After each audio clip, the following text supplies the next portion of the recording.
centaines de sifflets enthousiastes sonnaient à ses oreilles, et que leur stridence étouffée se répercutait sur chaque centimètre carré de sa boîte crânienne, qu'il imaginait vide et poisseuse, vibrante d'écho.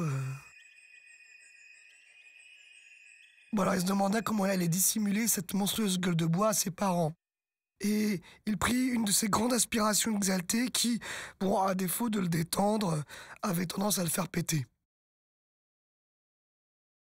Jean se dit qu'après tout, le repas allait être long et copieusement arrosé, et qu'il continuerait tout simplement à boire, ce qui réglerait automatiquement son problème et le propulserait ainsi dans un nouveau record personnel de 48 heures d'ivresse ininterrompue. Le repas dominical! Ses parents aussi auraient besoin d'un verre, se dit-il, autant pour tolérer la présence des convives ce jour-là que pour feindre l'indifférence à propos de l'homosexualité de leur fils, qu'ils vivaient comme un curieux mélange de défaite et d'exotisme.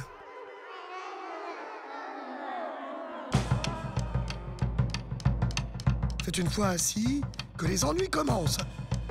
Et Jean le sait bien, les fesses soudées à la chaise, les coudes sur la nappe, tandis qu'on lui pose des questions d'usage et comment vont les études. C'est toujours bien dans son appartement de merde. C'est toujours bien dans son appartement. Et on parle des loyers qui ont augmenté. Il y a mon époque, c'était une autre histoire. Les loyers, non. Et de la crise économique. Et des journalistes qui sont une bande de bonnes à rien. Et de la génération sacrifiée. Et qu'aujourd'hui les gens ne croient plus en rien. À part à essayer d'être politiquement correct. Je crois que c'était une autre histoire. La crise économique. Puis son père, ou peut-être sa mère, ou peut-être tous en même temps, il lui demande tu es toujours avec ton ami? Tu es toujours avec ton ami? Non, c'est pas clair. Alors il passe derrière l'épaule de sa mère et lui dit en riant un peu, tu sais maman, tu peux dire mon copain, ça va pas t'arracher le cul. Et sa mère rit elle aussi un peu, elle aussi devant cette vulgarité, mais au fond elle est blessée. Elle est pas si vieille tout de même. Alors elle lui dit en insistant un peu trop, tu sais, mon chéri, moi ça ne me pose aucun problème.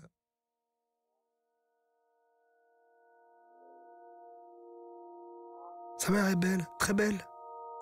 Et avant, elle était plus encore. Quand elle parle à son fils, elle se regarde en lui comme dans un miroir et elle est déçue et jalouse de son sexe et de sa jeunesse. Elle lui répète souvent « Ah mon chéri, si tu savais ce que j'ai fait, moi aussi. » Moi aussi. Elle l'embarrasse toujours un peu parce que elle lui parle de ses aventures lesbiennes en pension quand elle était adolescente.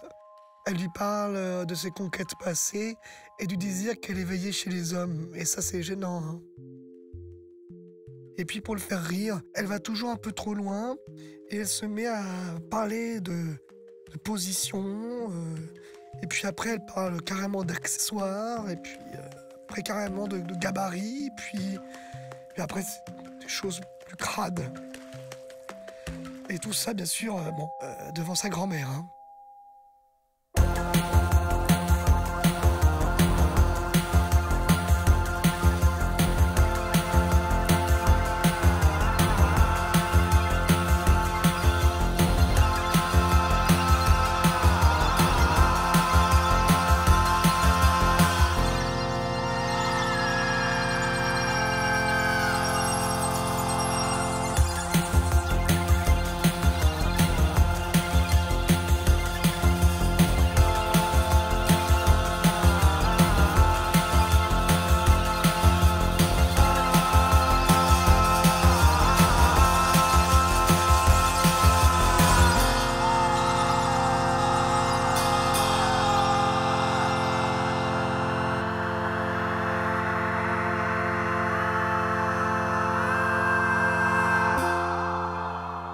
Donc, il rit.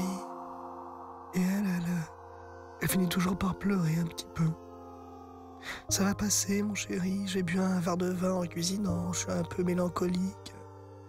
Et elle lui dit qu'il a de la chance d'être jeune et beau. Et moi aussi, mon chéri, j'aimerais avoir cet appétit, avoir quelqu'un qui dit oui. Et puis là, elle va chercher le gigot. Jean aime sa mère avec cet amour d'enfant compatissant et résigné. Et parce qu'il sait que son père ne le fera pas, il se lève et lui pose un baiser sur la joue.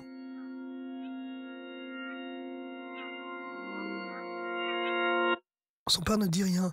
C'est drôle, c'est pour tout le monde pareil. On a toujours une mère qui gueule, mais qui gueule tout le temps, et un père qui dit rien. Pourtant, lui aussi soutient son fils. Lui aussi a des choses à dire. Mais pour l'instant, il se tait. Jean sait que c'est le moment du repas où ces deux tantes, qui sont vieilles, vierges et rapidement ivres, vont venir lui poser des questions genre gênantes quoi. Et il attend ça comme le dessert tellement c'est drôle. Elles lui disent à chaque fois qu'elles se sont toujours doutées. Mais moi je le savais. Parce qu'il avait essayé une des robes de sa mère quand il était petit. Elle lui demande s'il va tous les soirs en discothèque avec ses copains Gwyn et ses amis travestis. Et si lui aussi, il avait des rapports sexuels dans les toilettes publiques. Qu'elle trouve quand même très sales.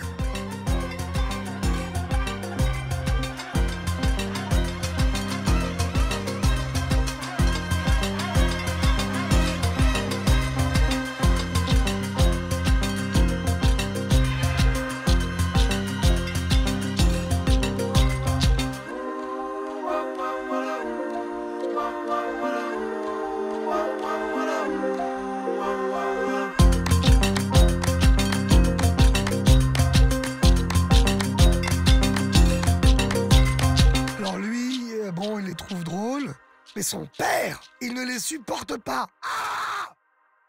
Il est toujours très gêné quand on parle de son fils comme ça.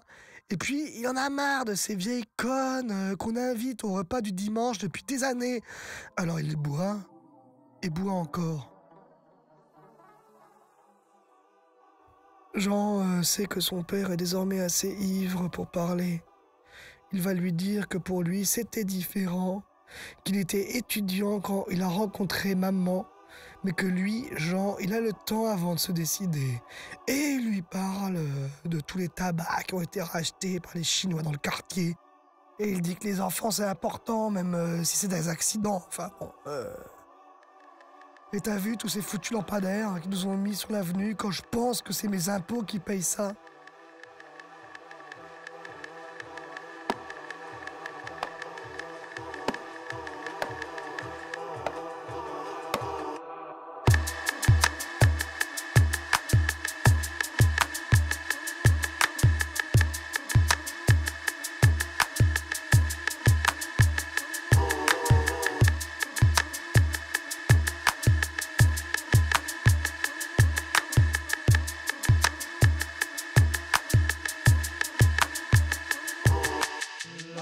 Jean sait que son père essaye de lui dire quelque chose, mais il n'y parvient pas. Mais il lui en veut pas. Il continue à parler en faisant semblant. Et parfois aussi c'est agréable.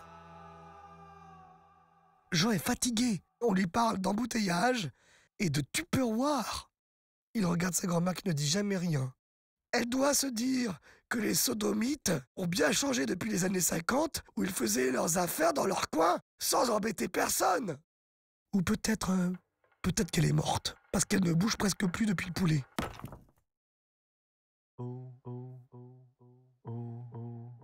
Jean a beaucoup trop mangé. La mélancolie de l'après-midi commence à le gagner.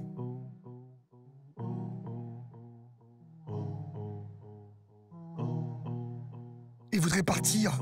Il songe à des rivages, à des rêves d'expédition, de panorama. Il est définitivement saoul. Tu viendras dimanche prochain? On lui dit que si seulement il pouvait venir plus souvent tout de même. Tu viendras dimanche prochain? Tu viens dimanche prochain, tu viens? Dimanche prochain, tu viens? Dimanche prochain. Parce que si tu viens pas, moi, nous, on vient pas. Il faudrait quand même que tu viennes plus souvent, quand même. Tu donnes jamais de nouvelles. Si tu viens pas, on vient pas.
La lumière de la fin d'après-midi était fatale. Il aurait préféré qu'il fasse carrément nuit. Il avait l'impression que tous les passagers des transports en commun s'étaient donné le mot pour être le plus laid, le plus repoussant possible. Comment était-il possible que cette petite fille ait de la moustache? Parfois, Jean se disait qu'il aurait aimé provenir d'une famille spectaculairement pauvre ou rongée par des souffrances de cinéma comme l'addiction à l'héroïne ou la prison, même peut-être un suicide. Mais sa famille à lui était impitoyablement ordinaire et aimable. Lorsqu'il avait fermé la porte d'entrée, il savait que ses parents allaient dire de lui en remplissant de la vaisselle qu'il avait l'air fatigué. Peut-être que sa mère avait pris un dernier café pendant que son père accompagnait ses deux tantes qui n'avaient toujours pas le permis de conduire et qui avaient décidément rien fait de leur vie.